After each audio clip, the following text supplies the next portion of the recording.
Assalamualaikum warahmatullahi wabarakatuh.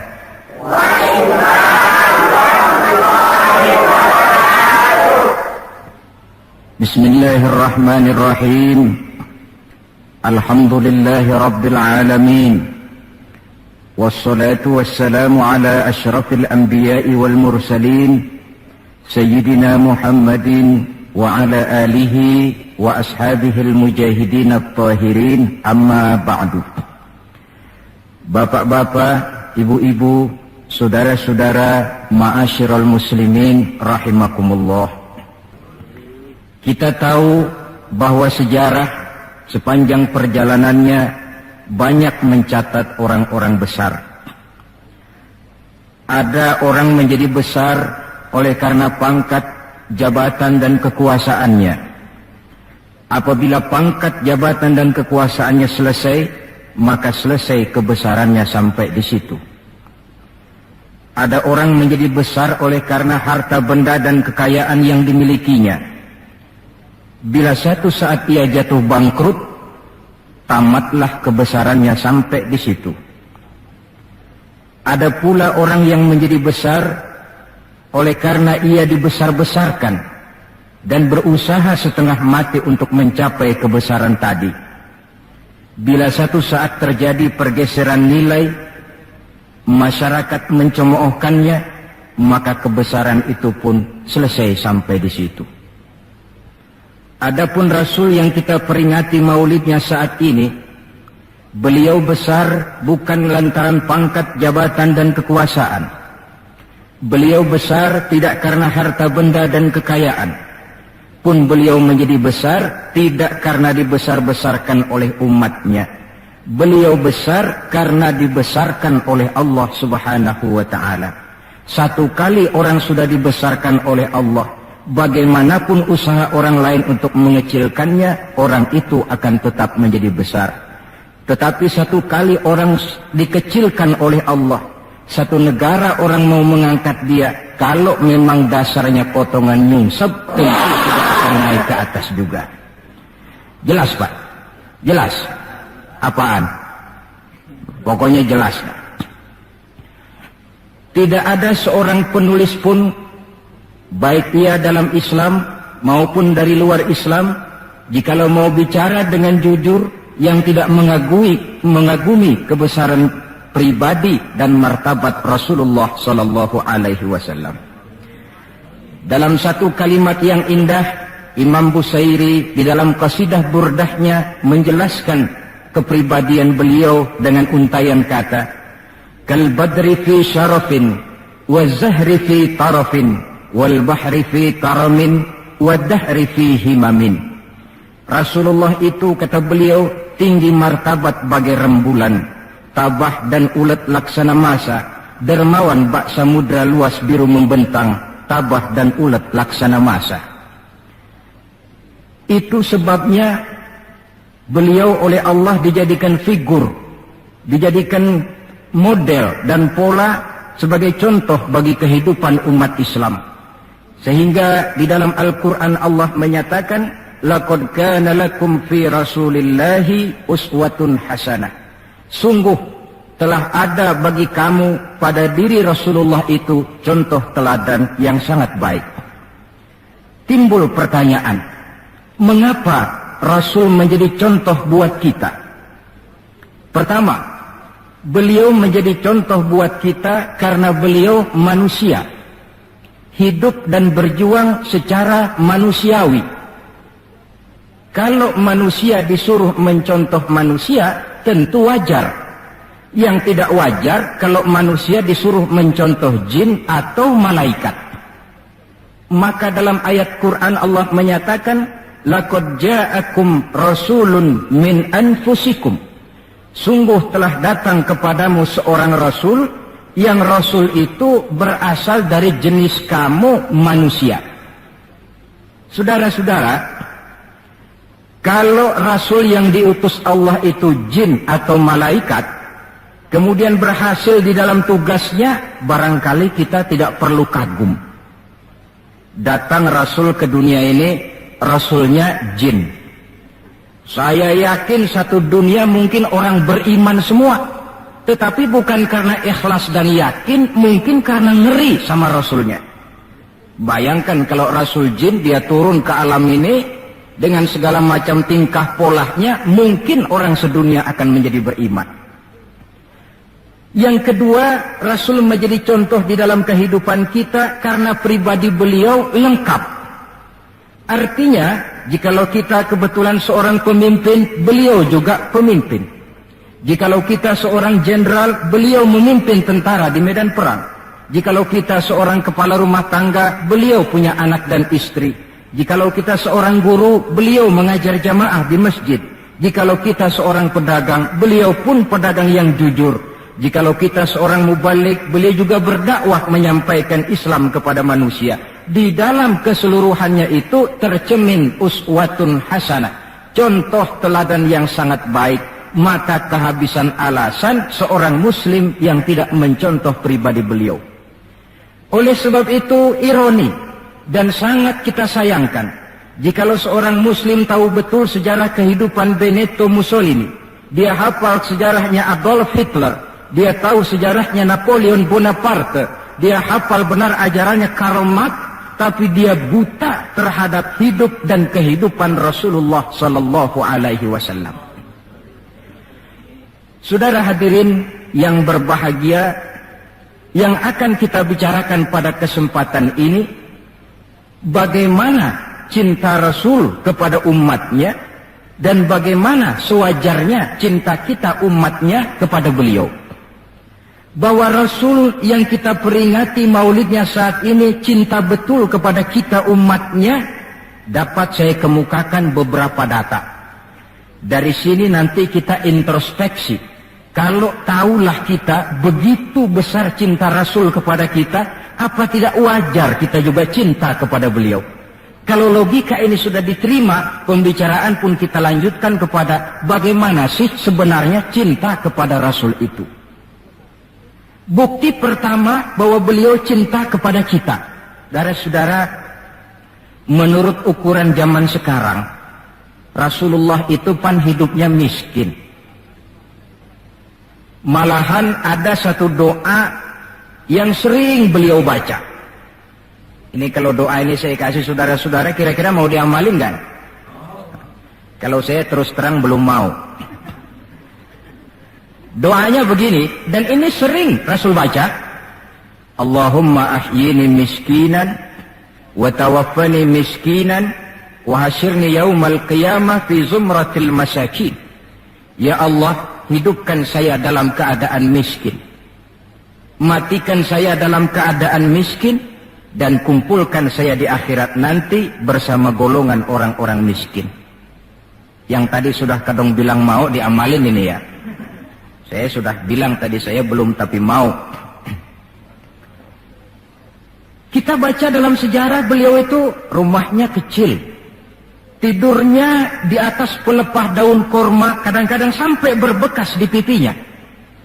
Sarapan paginya seteguk air zam-zam, sepotong roti, kadang 3 butir korma. Di tengah kemiskinannya Allah pernah menantang beliau dengan kata, wala sawfa yu'tika rabbuka fatarda. Ada enggak tuh di Quran? Ada. Surah apa? Pokoknya Quran dah ya. Wala sawfa yu'tika rabbuka fatarda. Allah akan memberikan kepadamu wahai Muhammad apa saja yang menyenangkan hatimu. Apa yang kamu mau, ngomong saja, Allah berikan.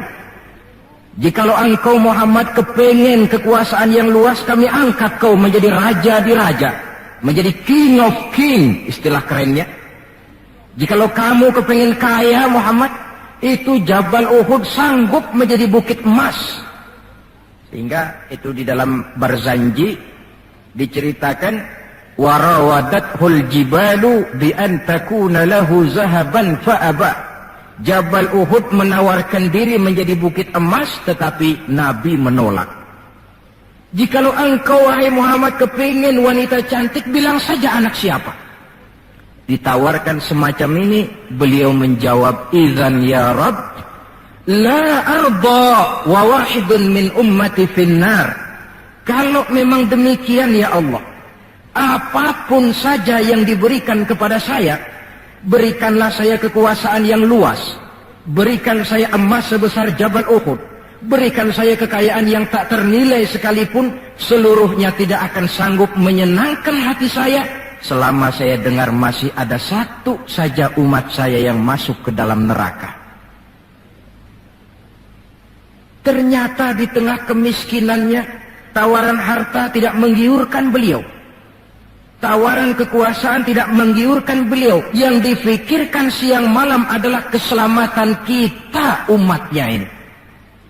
Cuma kadang-kadang kita umatnya yang dipikirin ini seperti pepatah, ada itu pepatah Prancis, balung-balung langka dagingnya, ditulung-tulung langka elinge. Ya, saudara tentu tahu artinya itu, tidak usah saya terjemahkan. Bukti pertama. Bukti yang kedua, ketika turun perintah hijrah, ketika itu posisi umat Islam di Mekah sudah sangat terpepet. Sebagian sahabat sudah mengusulkan kita hijrah saja ya Rasul. Kata Rasul, sabar mas. Hijrah sih hijrah, tapi ini komando belum turun. Sebab kita tahu kebijaksanaan apapun yang beliau ambil tentu menunggu wahyu. Wa ma yantiqu 'anil hawa in huwa illa wahyu yuha.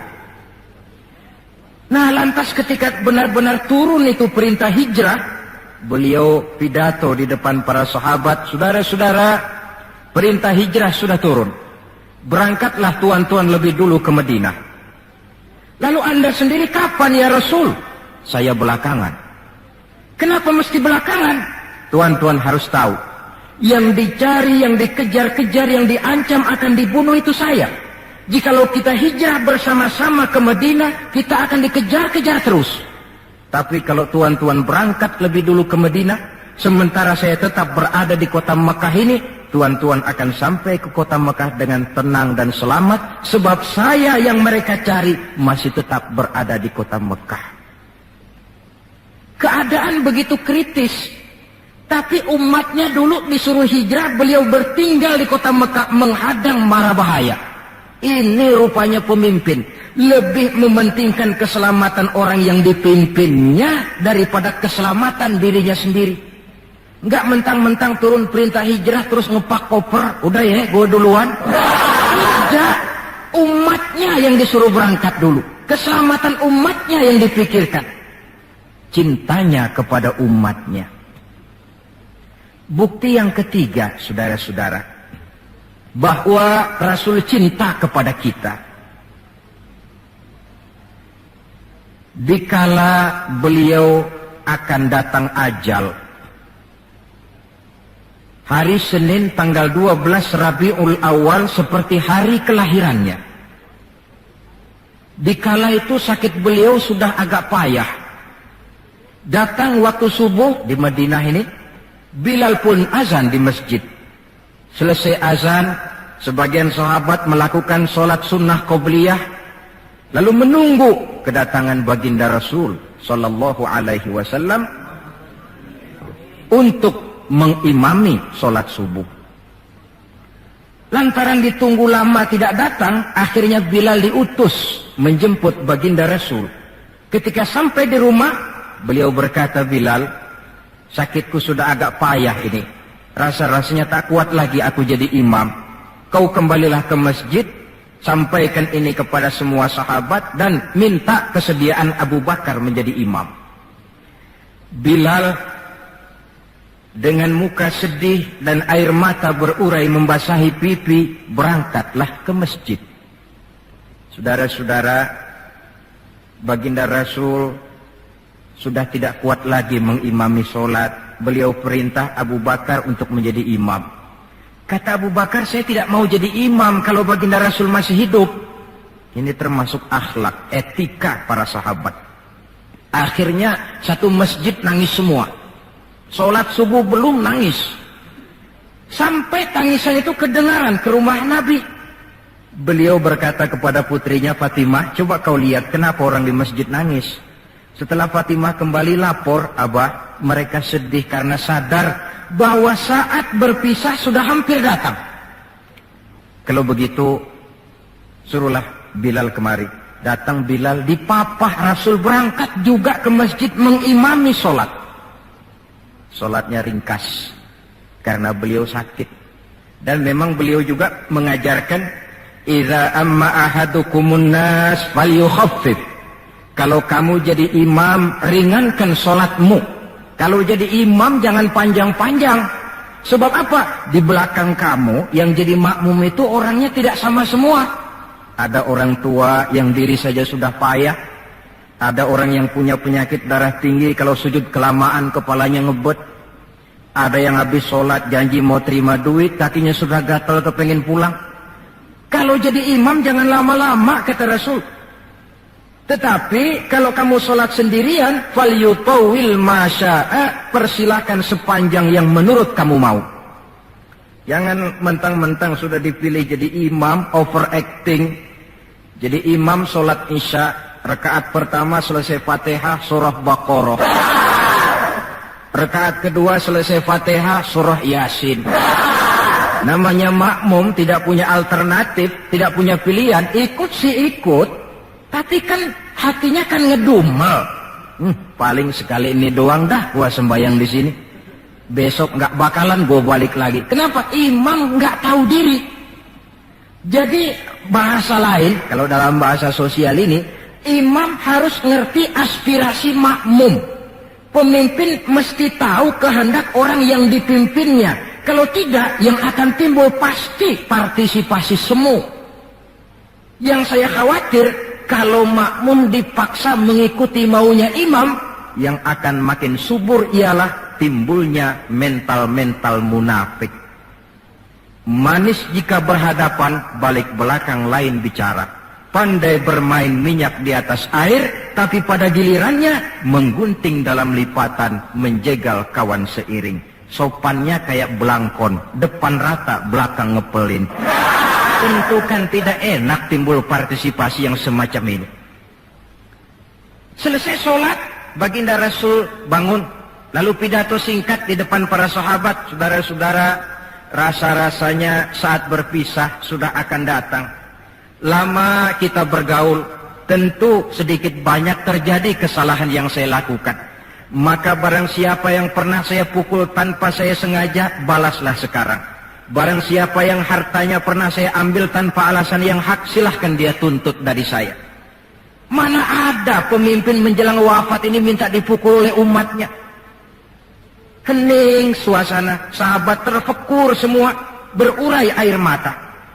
Di dalam keheningan yang demikian rupa, tiba-tiba seorang sahabat bangkit. Saya ya Rasul. Ada apa? Sahabat itu namanya Sawad, sesuai dengan namanya, orangnya rada hitam. Ya Rasul, dalam satu peperangan, Tuan mau mecut onta. Tuan sih mungkin nggak lihat bahwa saya di belakang onta itu. Saya kena pecut. Jadi bagaimana? Ya saya nuntut balas dong. Ini sahabat yang lain jengkel nih, Sawad gila juga. Orang sudah mau berpisah begini, masih nuntut balas. Baik Sawad, Umar, tolong ambilkan cambuk. Sayyidina Umar sambil nyerahin cambuk. Sawad, kalau bahasa kita, gua talangin aja dah. Gak usah Rasul, saya saja yang kau cambuk. Kata Nabi Umar, biar dia kena cambuk saya, biar dia balas saya. Silakan Sawad. Ya Rasul, apa lagi? Waktu saya kena cambuk Tuan, saya nggak pakai baju. Jadi biar seri dong. Tuan buka-bukalah baju Tuan. Baik, Rasul buka bajunya. Ketika baju sudah dibuka, Sawad buang cambuk itu. Dia berlari merangkul badan Rasul seerat-eratnya. Sampai sebagian sahabat makin bingung. Ini apa maunya Sawad? Ya Rasulullah, saya tahu sebentar lagi kita akan berpisah. Saya tidak tahu apa di akhirat nanti kita bisa kumpul. Kalau saya untung masuk surga, mungkin kelas saya di surga lain dengan kelas Tuan. Itu kalau saya ke sorga. Kalau saya nggak ke sorga, sudah terang kita nggak akan ketemu. Maka sebelum saya berpisah dengan Tuhan, saya kepengen kulit badan saya yang hina ini bersentuhan dengan kulit badan Tuhan yang mulia. Kalau saya nggak akal-akalin begitu, Tuhan nggak bakalan buka baju katanya. Oh, rupanya itu yang dimaui Sawat. Sehingga Rasul dalam keharuannya beliau berkata, siapa yang ingin melihat contoh salah seorang penduduk sorga, lihatlah Sawat ini, karena dia cinta benar kepada saya. Setelah itu beliau kembali ke rumahnya, berkata kepada putrinya Fatimah, kalau ada tamu bilang Abah sudah tidak bisa terima tamu. Baik Abah. Sementara Allah memerintahkan malaikat maut datang, malaikat maut turun kau ke alam, ambil roh kekasihku Muhammad.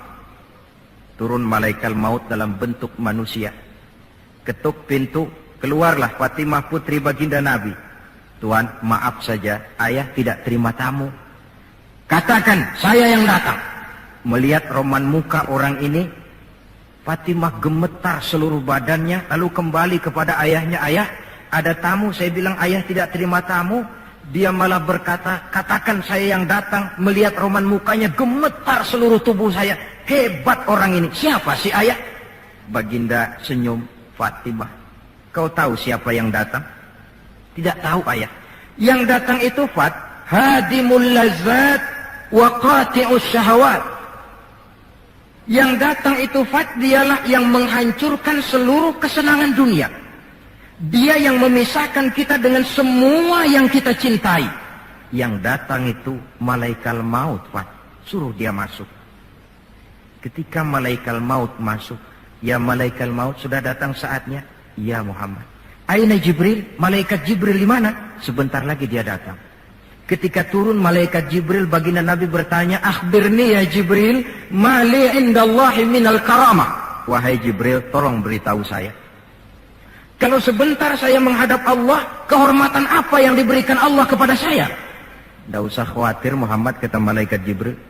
Inna abwabas sama qad futihat wal malaikatu saffu sufufan yantaziruna li ruhik. Pintu langit sudah dibuka. Malaikat sudah berbaris menunggu kedatangan rohmu yang suci. Alhamdulillah. Kalau itu saya ya? Iya. Kalau umat saya bagaimana Jibril? Umat saya. Umatmu? Iya. Umatmu juga jangan khawatir Muhammad. Allah sudah memberikan fasilitas, kata Allah, inni haramtul jannata ala sairil umam hatta tadkhulaha ummatuka. Surga ku haramkan buat seluruh umat kecuali kalau umatmu Muhammad sudah masuk ke dalamnya. Ini fasilitas. Jadi sungguh pun kita umat terbelakang menurut abjad, tapi disuruh diberi fasilitas masuk surga lebih dahulu ketimbang umat-umat yang lain. Alhamdulillah, kalau begitu legalah saya, kata Nabi. Mari malaikat maut persilahkan, saya ikhlas. Lalu diambillah ruh beliau perlahan-lahan, naik ruh itu ke lutut, ke pusat, ke dada, sampai ruh di tenggorokan. Fatimah dekatkan telinganya ke bibir ayahandanya yang mulia itu. Suara terakhir yang sempat direkam oleh Sayyidatuna Fatimah, bisikan terakhir menjelang wafat, 3 kalimat. As-salah, as-salah, an-nisa, ittaqun nisa, ummati, ummati. Dengan kalimat itu beliau kembali menghadap Allah. Solat, jaga solat. Wanita, lindungi kaum wanita. Umatku, umatku. Itu kalimat terakhir yang beliau ucapkan. Kita umatnya yang disebut. Manalah di dunia ini pemimpin yang sempat nyebut umatnya dikala mau ajal. Napoleon Bonaparte, singa daratan Eropa, luas kekuasaannya. Dikala mau wafat dia tidak sempat nyebut bangsanya, bangsa Prancis. Yang sering dia sebut Margaret Josephine, Margaret Josephine, gacoannya. Adolf Hitler, gagah perkasa. Dikala hari-hari akhir kejayaannya, dia tidak nyebut Jerman. Dia tidak nyebut suku bangsa Arya yang dia agul-agulkan. Yang banyak dia sebut Eva Braun, Eva Braun. Sebagaimana Julius Caesar pun menyebut Cleopatra. Adapun baginda Rasul di akhir hayatnya tidak beliau nyebut bangsa Arab, tidak anaknya, tidak istrinya, tidak sahabat dan orang-orang yang dekat dengan beliau, tetapi yang disebut kita umatnya pada detik-detik terakhir daripada kehidupan beliau. 3. Bukti yang keempat bahwa beliau cinta betul kepada kita umatnya. Nanti di akhirat. Ini sudah ada yang pernah ke akhirat belum? Sama. Mau? Bukan, kalau mau saya catat besok berangkat. Ini gampang kok ini urusan ini. Nanti di akhirat, setelah Allah mematikan semua yang bernama hidup, maka yang pertama kali dihidupkan kembali pada kehidupan itu para malaikat. Setelah malaikat dihidupkan kembali, maka Allah memberikan tugas kepada para malaikat, katakanlah semacam panitia akhirat. Nah, Malik, siapkan itu neraka. Aku akan bakar itu bajingan-bajingan tengik, koruptor-koruptor, mereka yang ketika di dunia tidak mau sujud, mereka yang jauh dari majelis taklim, mereka yang benci kepada ulama. Kau Ridwan, siapkan surga. Aku akan balas hamba-hambaku yang ketika di dunia mereka rajin sujud, dekat dengan ulama, menyintai majelis taklim, gemar berbuat kebajikan. Kamu, Jibril dan Mikail berangkat ke surga, ambil kendaraan yang bernama Buraq, bawa pakaian kebesaran, turun ke alam, cari di mana kubur kekasihku Muhammad, bawa dia ke surga. Turunlah malaikat Jibril dan Mikail. Ketika itu alam sudah rata. Malaikat Jibril berdoa, ya Allah, saya mohon pertolonganmu agar bumi yang menyimpan tubuh suci Muhammad terbuka hendaknya. Terbuka kubur Nabi. Beliau bangkit dari kubur mengusap-usap mata seperti orang bangun tidur. Tengok kanan malaikat Jibril, tengok kiri malaikat Mikail. Lalu beliau bertanya, ayu yaumin hadza ya Jibril? Ini hari apa ya Jibril? Kata malaikat Jibril, ya Muhammad, hadza ma wa'ada Rahman. Inilah hari yang dijanjikan Allah. Ini hari kiamat Muhammad. Kiamat. Ya Jibril, jikalau ini memang hari kiamat, aina tarakta ummati? Kalau ini memang hari kiamat Jibril, umat saya di mana? Kita yang ditanya. Bangun dari kubur, tahu kalau itu hari kiamat, pertanyaan pertama, umat saya di mana? Barangkali kalau saudara yang bangun paling dulu dari... Adapun baginda Nabi, saudara-saudara, ketika pertama bangkit dari kubur itu, kitalah umatnya yang menjadi pertanyaan pertama. Malaikat Jibril menjawab, ya Muhammad, tidak ada orang yang dibangkitkan sebelum kamu. Kaulah orang pertama. Lalu bagaimana sekarang? Kita ke surga. Perintah Allah, perintah Allah. Berangkat ke surga. Setelah di surga, beliau seperti orang bingung. Sampai Allah menegur, ya Muhammad, apa kurang enak surga? Enak ya Allah. Apa tidak cukup fasilitas? Cukup. Kenapa kamu seperti orang tidak betah? Saya mikir umat saya ya Allah. Iya, saya sudah enak-enak duduk di kursi empuk. Umat saya bagaimana umat saya? Jadi mau kamu bagaimana? Saya minta izin ya Allah, mau keluar dulu, mau tengok saya punya umat. Sudah di surga permisi keluar mau tengokin umatnya. Dikala kita umatnya lewat di atas sirat, beliau angkat kedua tangan seraya berdoa, Allahumma sallim sallim. Ya Allah, selamatkan umatku yang sedang lewat di atas sirat, selamatkan ya Allah. Dari dunia sampai akhirat beliau cinta kepada kita. Dari dunia sampai akhirat beliau bela kita. Betapa pemimpin semacam ini tidak kita cintai. Masalahnya sekarang, kalau kita sudah sependapat bahwa kita juga cinta kepada Rasul, apa sih artinya cinta kepada Rasul itu? Hadirin, pertama, Man ahabba syai'an aktsara min dzikrihi. Siapa yang cinta sesuatu, dia tentu banyak menyebut yang dia cintai. Ini tandanya orang cinta, banyak nyebutin. Kalau saudara cinta kepada harta, tentu kalau ngobrol, yang banyak saudara sebutin harta. Kalau saudara lagi ngobyek tanah, senang cinta sama tanah, asal ngobrol di warung, mesti tanah yang dimeterin. Walaupun tanah orang. Kalau saudara kebetulan sedang jatuh cinta kepada seorang perempuan, bahkan dalam tidur pun kebawa-bawa namanya saudara sebut. Orang yang cinta sesuatu, dia banyak menyebut yang dia cintai. Cinta kepada Nabi, banyak menyebut Nabi. Menyebut Nabi apa lalu? Muhammad, Muhammad, Muhammad, Muhammad. Tentu bukan. Sebab kita tahu dalam kehidupan sehari-hari saja kita punya tata krama. Gubernur lewat, tentu tidak berani kita secara langsung menyebut namanya. Mesti kita berkata, itu ada Bapak Gubernur lewat. Kita sebutlah predikatnya. Itu ada Bapak Menteri lewat. Itu kepada pejabat. Antara pula kepada seorang junjungan alam. Banyak menyebut Nabi artinya banyak membaca sholawat kepada beliau. Sekurang-kurangnya Allahumma sholli ala Sayyidina Muhammad wa ala ali Sayyidina Muhammad. Satu. Yang kedua, orang yang cinta kepada sesuatu biasanya menjaga, memelihara warisannya. Kita punya orang tua meninggal dunia, ada warisannya, tentu kita jaga sebaik-baiknya. Sudahlah, nggak bisa nambahin, sekurang-kurangnya nggak jualin melulu. Jikalau Rasul meninggalkan kita, jelas beliau tidak meninggalkan harta, beliau tidak meninggalkan kebun, pabrik, tanah dan sebagainya, tapi beliau meninggalkan warisan kepada kita untuk kita jaga, kita pelihara bersama.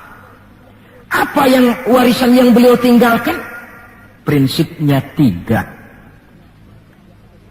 Yang kedua terdapat dalam hadis, taraktu fikum amrain lan tadillu ma in tamassaktum bihima abada, kitab Allah wa sunnata rasulih. Aku tinggalkan kepadamu 2 perkara yang jikalau kamu mau berpegang teguh kepada keduanya, kau tidak akan sesat untuk selamanya. Quran dan sunnah Rasul. 2. Warisan yang ketiga dalam hadis, al-ulama warasatul anbiya. Ulama adalah ahli waris Nabi. Kalau demikian, maka warisan Nabi itu 3. Quran, sunnah, ulama. Inilah warisan yang perlu kita jaga, warisan yang perlu kita pelihara, yang kita laksanakan dan terjemahkan di dalam kehidupan kita. Mari kita lihat. Warisan pertama, Quran. Kitab suci bagi kita umat Islam. Bagaimana cara kita memelihara warisan yang namanya Quran ini? Pertama, usahakanlah agar membaca Quran menjadi salah satu hobi di dalam kehidupan kita. Kata Nabi, innal ladzi laisa fi jawfihi syai'un minal Qur'an kal bait.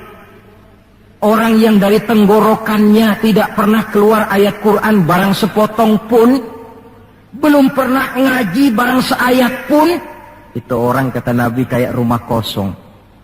Rumah biar bagus, potongan Spanyol, gede, mahal, kalau kosong kan angker. Kuntilanak, tuyul, memedi, betah di situ.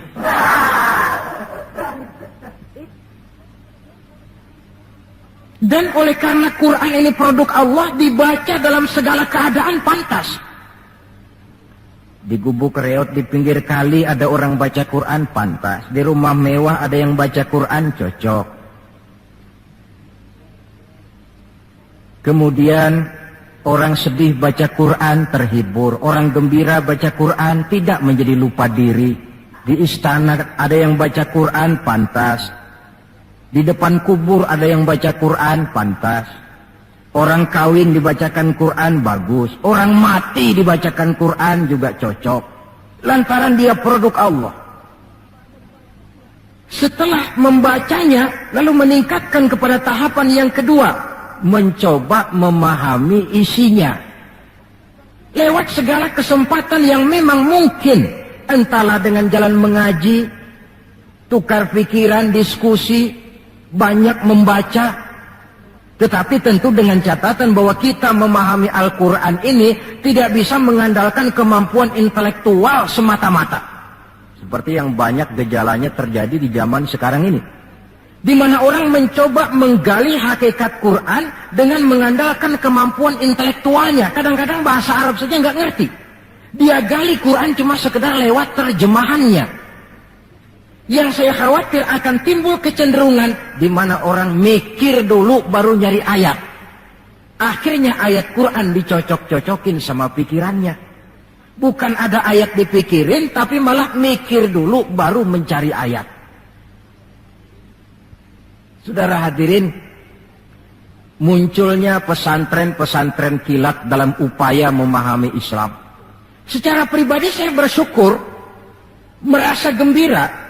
Tetapi yang saya sayangkan jikalau dengan pesantren kilat itu lalu merasa bahwa diri sudah cukup. Setelah nyantren 1 minggu pesantren kilat, keluar pesantren sudah kayak pendekar. Ulama anu salah, kiai anu nggak bener, ustadz anu salah, semua ulama-ulama salah. Baru nyantren seminggu sudah semuanya salah. Lebih celaka lagi kalau nanti upaya memahami Islamnya, ini dalam bahasa sosialnya disebut frame of reference, seperti orang buta kenal gajah.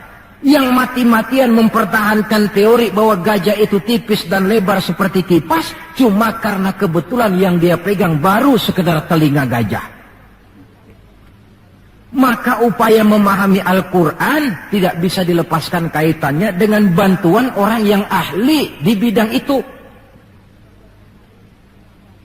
Barangkali sudah banyak terjemahan Quran di dalam bahasa Belanda, bahasa Inggris, apalagi bahasa Indonesia, yang agak sulit sekarang mencari terjemahan Quran di dalam kehidupan kita. Saya sering ambil contoh ringan. Umpamanya, nih sensus versi saya. Konon kabarnya, menurut kata yang empunya cerita, penduduk Indonesia ini 90% beragama Islam. Betul kan? Nah. Kalau saya numpang tanya, dari jumlah 90% ini, berapa persen yang bisa baca Quran? Kira-kira ada nggak separuhnya? Rasanya nggak ada. 30%? 20% ada ya? 20% adalah, kurang-kurang dikit sama kawan jadilah 20%. Dari jumlah 20% yang bisa baca Quran, numpang tanya lagi, berapa persen yang bisa baca dan tahu artinya? Ada 5%? Saya kira adalah 5% berikut santri-santri yang di pondok pesantren itu. Dari jumlah 5% yang bisa baca Quran dan tahu artinya, berapa persen yang bisa baca, tahu artinya, lalu mengamalkan ajaran Quran? Ini yang masih bisa dihitung dengan jari. Sehingga tidak heran bahwa umat ini mayoritas, tapi lebih sering jadi penonton daripada jadi pemain. Lebih sering jadi objek daripada menjadi subjek. Dalam bahasa Arabnya lebih sering menjadi maf'ul daripada menjadi fa'il. Sebab kuantitas yang tidak diiringi oleh kualitas, ini yang bahasa Nabi, ghusa'un ka ghusa'is sail, seperti busa di lautan. Banyak tapi centang perenang. Banyak tapi tidak punya daya dan kekuatan, dihempaskan ke tepian pantai tanpa punya makna dan arti. Kadang kita baca Quran, tapi sementara di pihak lain kita juga yang menginjak-injak isinya. Kita baca ayat, wa ahallallahul bai'a wa harramar riba. Allah halalkan jual beli, Allah haramkan riba, tapi renten ditelan terus. Kita baca ayat, wa tasimu bihablillahi jami'an wa la tafarraqu. Berpegang teguhlah kepada tali Allah, jangan kamu bercerai-berai, tetapi sesama muslim main pelotot-pelototan jalan terus. Yang kita baca kadang-kadang kita juga yang menginjak-injaknya. Ini warisan pertama, Al-Quran. Warisan yang kedua, sunnah Rasulullah Sallallahu Alaihi Wasallam. Yang diantara fungsinya menjelaskan apa yang oleh Al-Quran tidak dijelaskan dalam bentuk detail.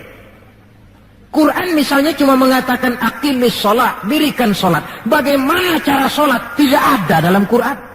Bahwa sholat mesti takbiratul ihram, mesti tahiyat, mesti ruku duduk di antara dua sujud. Tidak ada dalam Quran. Yang menjelaskan itu semua sunnah. Quran cuma menjelaskan wa atimul hajja wal umrata lillah. Laksanakan haji dan umrah karena Allah. Bagaimana manasik haji? Bagaimana jumrah, bagaimana tawaf, bagaimana sa'i. Tidak ada dalam Quran. Sunnah jelaskan semua itu.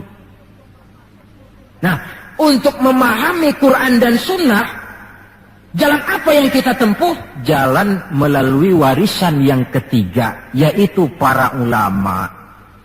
Diakui atau tidak, kita hutang jasa kepada para ulama. Yang dengan tekun, dari musola ke musola, dari pesantren ke pesantren, dari pengajian ke pengajian, membimbing, menjaga dan memelihara umat ini. Mereka tidak digaji, mereka pun tidak mendapat beras, hidup pun kadang-kadang miskin. Tapi lantaran panggilan moral menjaga, memelihara, membentengi akidah umat ini. Bersyukur kita bangsa Indonesia punya ulama dan punya umara. Kedua-duanya penting, kedua-duanya berjasa, kedua-duanya membangun. Tidak ada yang satu lebih penting dari yang lain. Cuma bidang pembangunannya saja yang lain-lain. Orang kadang-kadang usil, Pan. Apaan ulama katanya, kerjanya ngomong doang. Sekarang kan zaman pembangunan, perlu karya nyata. Mana ada kiai bangun jembatan? Ngomong aja. Ini saya pikir orang bicara begini ini nggak ngerti masalah. Bukankah asas manajemen yang modern saja mengajarkan the right man on the right job, the right man on the right place, bahwa orang harus ditempatkan sesuai dengan proporsinya. Nah, kalau kiai disuruh bangun jembatan, apa Pak Lurahnya mau ngajar tafsir? Setiap kita membangun, cuma bidang pembangunan kita yang berbeda-beda. Dan kenyataan makin menunjukkan kepada kita, saudara-saudara, sekarang ini yang namanya ulama, maaf-maaflah, sudah merupakan jenis makhluk langka. Malahan barangkali sudah termasuk jenis makhluk yang harus dilindungi dari kepunahan ini. Dan mencetak sarjana lebih gampang ketimbang mencetak kiai. Saudara mau jadi sarjana, taruh sekolah 22 tahun dah, udah campur nggak naik itu. Ya cobalah kalau TK 1 tahun, TK 1 tahun, SD 6 tahun, PAN 7 tahun, SMP 3 tahun, 10 tahun, SMA 3 tahun, 13 tahun, kuliahlah 5 tahun, 18 tahun, cadangan nggak naik lah 4 tahun. Masa dicadangin nggak 4 tahun nggak selesai, sarjana tinggal pilih. Tapi saudara ngaji dari kecil sampai 20-30 tahun belum tentu loh jadi kiai. Dan nggak bisa minta. Mas, gua kan ngaji melulu, panggil gua kiai, kenapa sih? Loh, kiai minta begini kan nggak bisa. Kalau ilmunya diakui, akhlaknya jadi contoh, perjuangannya diteladani, umat bersimpati, lalu masyarakat beramai-ramai secara praktis menyebutnya kiai. SK-nya itu di tangan umat. Oleh karena SK-nya di tangan umat, dia tidak kenal pensiun dan jam kerjanya pun 24 jam. Kapan umat perlukan, dia mesti berangkat. Yang saya khawatir, kelangkaan ulama ini menyebabkan terjadinya pergeseran nilai. Dan ini pernah dianalisa oleh baginda Rasul Sallallahu Alaihi Wasallam. Apa kata beliau? Inna min asyrati sa'ah. Sesungguhnya di antara tanda-tanda kiamat. Nggak usah mikirin kiamat beneran dah. Saya juga nggak pengen ngalamin. Kiamat mini. Kiamat kecil-kecilan. Apa itu?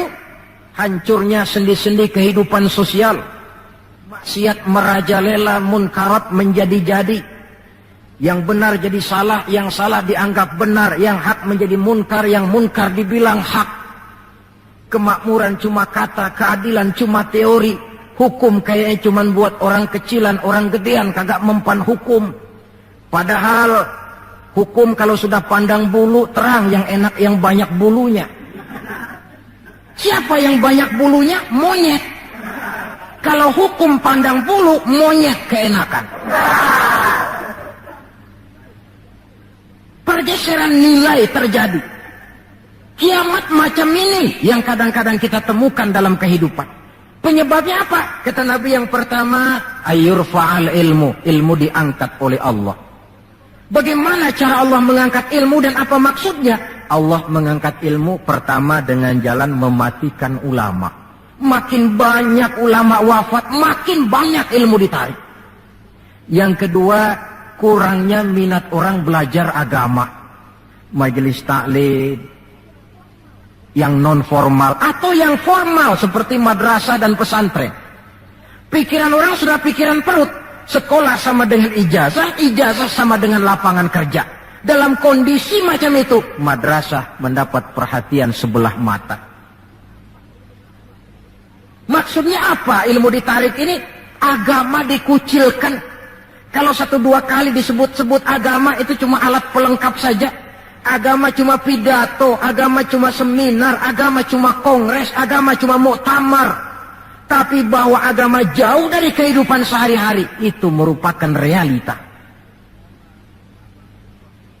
Agama sudah tak ubahnya dengan daun pisang yang dikait di tepian jalan lantaran diri tak berpayung di ketika hari hujan.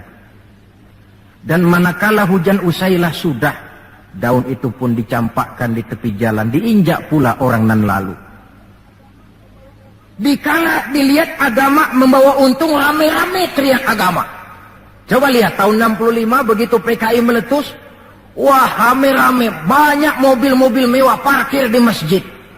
Begitu keadaan aman, cuman sepeda butut yang ketinggalan di depan masjid. Ini yang Allah jelaskan watak begini ini. Kullama adha'a lahum masyaw fih wa idza azlama alaihim qamu. Mentalitas munafik.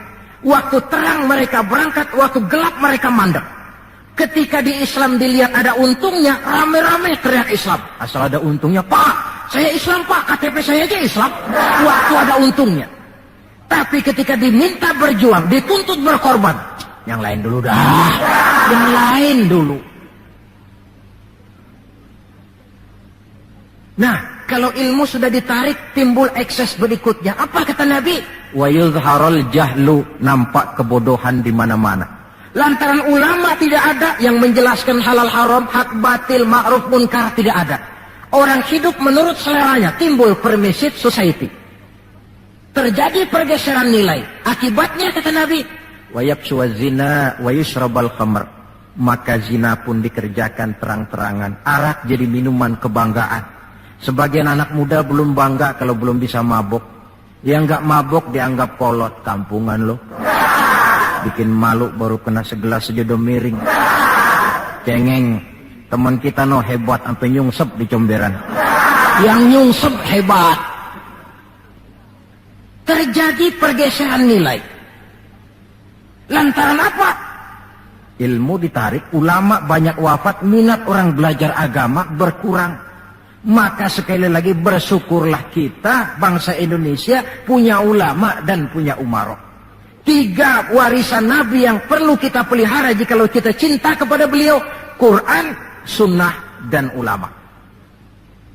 Kemudian yang terakhir, orang yang cinta sesuatu tentu dia mengikuti, mencontoh yang dia cintai. Jikalau kita cinta kepada baginda Nabi, sekurang-kurangnya kita mencontoh pola kehidupan beliau. Saudara remaja, cinta kepada Michael Jackson, umpamanya. Tentu lalu timbul gairah nyontoh. Ini Michael Jackson, bajunya potongannya bagaimana? Bikin. Kacamatanya model bagaimana? Beli. Rambutnya bagaimana? Oh, sebelah cukur, sebelah enggak. Bikin. Pokoknya pantas enggak pantas, nyontoh. Orang yang cinta sesuatu, dia contoh yang dia cintai. Jikalau kita cinta kepada baginda Nabi, pola kehidupan beliau pun kita perlu mencontohnya. Apa yang terpenting dalam kehidupan ini untuk kita jadikan contoh? 2 hal saja. Pertama akhlak dan yang kedua ibadah. Kita tahu akhlak beliau bukan cuma manusia, Allah yang puji. Wa innaka la'ala khuluqin azim. Engkau wahai Muhammad benar-benar berada di atas budi pekerti yang sangat luhur. Kalau Allah saja sudah memuji, apalah artinya pujian kita manusia ini? Allah saja memuji beliau, apalah artinya pujian kita ini? Tidak cuma teman, lawan pun mengagumi ketinggian akhlaknya. Kalau orang berakhlak kepada teman barangkali masih wajar, tapi berakhlak kepada musuh, ini yang tidak semua orang bisa. Pernah selesai sholat zuhur, beliau tidur di bawah pohon korma. Datang orang kafir namanya Daksur menghunus pedang. Muhammad, kemarin banyak temanmu, boleh jadi kau bertingkah. Sekarang kau sendiri, kalau saya tebas batang lehermu, siapa yang akan tolong kamu? Dengan tenang beliau menjawab, Allah yang akan menolong saya. Kalimat Allah kalau diucapkan oleh orang yang jiwanya bersih, pengaruhnya lain. Daksur gemetar seluruh badannya mendengar kalimat Allah. Keringat dingin bercucuran sampai tangan licin, pedang terlepas. Jatuh pedang itu, diambil oleh Nabi. Kalau sekarang aku yang tebas batang lehermu Daksur, siapa yang akan tolong kamu? Dalam gemetar dia bilang, enggak ada ya Rasul, kecuali kalau anda mau memaafkan saya, maafin ya. Nabi menyerahkan pedang, bawa pulanglah kembali ke rumahmu. Jangan ulangi lagi perbuatan macam ini. Begitu mudah beliau memaafkan orang yang nyata-nyata mau menghabiskan nyawanya. Kita kadang persoalan yang sedikit saja marah suka berlaku perpanjangan waktu. Nggak cukup perpanjangan waktu, bisa ditambah perpanjangan generasi. Gara-gara jengkel sama bapaknya, anaknya kagak boleh main. Lu jangan main ke rumah temen lu si Fulan, kenapa? Gua lagi kesel sama bapaknya. Kesel sama bapaknya, anak nggak boleh main. Ini kan sudah ditambah oleh perpanjangan generasi namanya. Banyak contoh yang diceritakan dalam sejarah mengenai ketinggian akhlak beliau. Tidak cuma kepada teman, tetapi kepada musuh-musuhnya sekalipun, beliau mempunyai akhlak yang sangat luhur. Dan akhlak inilah penilaian orang di dalam kehidupan kita. Seorang rendah yang akhlaknya tinggi, jauh lebih baik daripada seorang besar dan tinggi. Dalam arti entah jabatan, harta, kekuasaannya, tetapi berakhlak dan bermoral rendah. Dan jangan lupa, kehancuran suatu bangsa selalu dimulai dengan kehancuran moral daripada bangsa itu sendiri. Kita cukup prihatin yang hidup di abad 20 ini, insya Allah lah kita nggak akan mengalami banjir sebesar banjirnya Nabi Nuh. Tapi banjir abad ini polanya lain. Banjir maksiat dan munkarat, banjirnya peradaban dan kebudayaan yang menghancurkan moral anak-anak kita. Banjirnya paham-paham yang menghancurkan, sekurang-kurangnya mendangkalkan kita punya akidah. Terhadap banjir-banjir semacam ini kita perlu punya kapal, supaya selamat diri, selamat keluarga, selamat generasi yang akan datang dari segala macam banjir yang tidak kita inginkan. Nah, untuk mencontoh akhlak beliau inilah kita perlu membaca, mempelajari peri kehidupan beliau. Akhlaknya ketika menjadi pedagang, akhlaknya ketika memimpin tentara, akhlaknya dalam kehidupan di rumah tangga, akhlaknya kepada para sahabat, akhlaknya menghadapi musuh sekalipun. Bukankah sejarah juga yang menceritakan kepada kita, pada waktu dakwah ke Taif beliau bukan disambut malah disambit. Ketika itu turun malaikat Jibril, ya Muhammad, kalau kau mau orang yang melontari kau dengan batu hancur, sekarang ini juga aku timpa mereka dengan Jabal Uhud biar mampus semua. Kata Nabi, jangan ya Jibril, saya ini diutus bukan untuk menghancurkan orang, saya ini rahmatan lil alamin. Jadi mau kamu apa? Saya cuma mau berdoa buat mereka. Allahumma hdi qaumi fa innahum la ya'lamun. Ya Allah, berikan hidayah, petunjuk kepada kaumku yang tadi melontari aku dengan batu lantaran mereka tidak tahu.